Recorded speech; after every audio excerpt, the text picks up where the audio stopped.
Bonsoir à tous, bienvenue à ce flash d'information. L'indemnisation des victimes des crises survenues en Côte d'Ivoire se poursuit.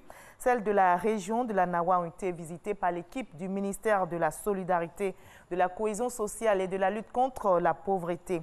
La ministre Mariatou Koné a remis des chèques à 43 ayants droit de cette région. Elle a appelé à la paix et à la cohésion lors de cette cérémonie tenue sur place à Soubré, comme nous le rapporte notre correspondant Sam Kona. Pardon pour ce que vous avez subi au nom de la Côte d'Ivoire. Il faut que vous acceptiez de pardonner, malgré vos douleurs, malgré ce que vous avez ressenti, malgré ce que vous ressentez encore, parce qu'il y a des victimes qui ont encore des séquelles. Ces mots de Mariatou Koné traduisent toute la compassion et la solidarité de la nation ivoirienne aux populations de la région de la Nawa, surtout aux victimes des crises survenues en Côte d'Ivoire. Des populations qui ne sont pas restées insensibles à ce message. D'ailleurs, elles disent avoir pardonné depuis. On ne peut pas rester toujours dans cette affaire de dire qu'on va garder rancœur. Donc nous sommes venus pour non seulement dire à Madame la ministre que nous avons pardonné. Donc nous sommes là au nom de la réconciliation. Ces chèques, dont les montants varient entre 150 000 et 1 million de francs CFA, remis par Mariatou Koné, traduit le soutien financier du gouvernement aux victimes et ayant droit. C'est mon frère qui est décédé pendant la crise. Ce sont ses enfants. Je prends l'argent là pour aider les enfants. J'ai dit merci aux femmes ministres, aux chefs d'État. Voilà. La ministre de la Solidarité, de la Cohésion sociale et de la lutte contre la pauvreté fait toutefois cette précision et appelle les uns et les autres à la culture de la paix. La famille te choisit pour prendre l'argent, mais c'est prendre l'argent pour remettre à la famille et répartir dans la famille conformément aux règles de la famille. Mais ce n'est pas prendre pour soi-même, c'est prendre au nom de la personne décédée pour la famille. Dans quelques mois, nous serons appelés aux urnes pour l'élection présidentielle. Nous devons désormais mettre notre pays à l'abri de tout ce qui peut compromettre sa cohésion et tout ce qui peut compromettre sa marche vers le progrès et vers la prospérité. Après Soubré, Mariatou Koné a mis le cap sur Douokoué pour une autre cérémonie de remise de chèques aux ayants droit de la région du Guémon.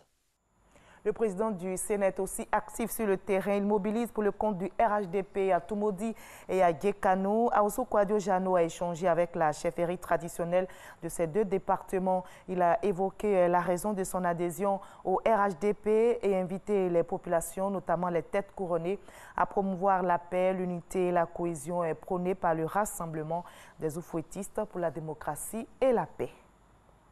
Débuté le jeudi dernier, la formation d'une trentaine de médecins en pédiatrie, en gynécologie obstétrique pour la prise en charge du couple mère-enfant a pris fin aujourd'hui au centre de simulation Mohamed VI du CHU de Yopougon. Une équipe d'experts marocains en urgence pédiatrique, gynécologique et néphrologie pédiatrique a animé cet atelier. L'objectif est d'améliorer la prise en charge pratique des principales pathologies de la mère et de l'enfant. C'est un projet Sud-Sud initié par l'Université Félix Houphouët-Boigny de Cocody Abidjan, par le CHU de Yopougon et l'ambassade du Maroc en Côte d'Ivoire. À l'étranger, en RD Congo, l'ex-ministre de la Santé, Oli Lunga, fait face à la justice. Il est soupçonné d'avoir détourné des fonds alloués à la lutte contre Ebola. L'ex-ministre de la Santé congolais est donc en garde à vue depuis hier samedi. Il doit être présenté au parquet demain lundi 16 septembre. Son avocat rejette les allégations de la police selon lesquelles il aurait tenté de fuir la RDC. Par ailleurs, il regrette d'avoir été empêché de voir son client aujourd'hui au commissariat de la police nationale. Il s'agit à ses yeux d'une violation des droits de la défense. Au Sénégal, une filière d'immigration clandestine a été démantelée par la nouvelle division nationale de lutte contre le trafic des migrants. L'opération a été menée en août dernier. Actif depuis janvier, le réseau d'immigration clandestine récemment démantelé a permis à une centaine de Sénégalais de rejoindre l'Espagne via le Maroc.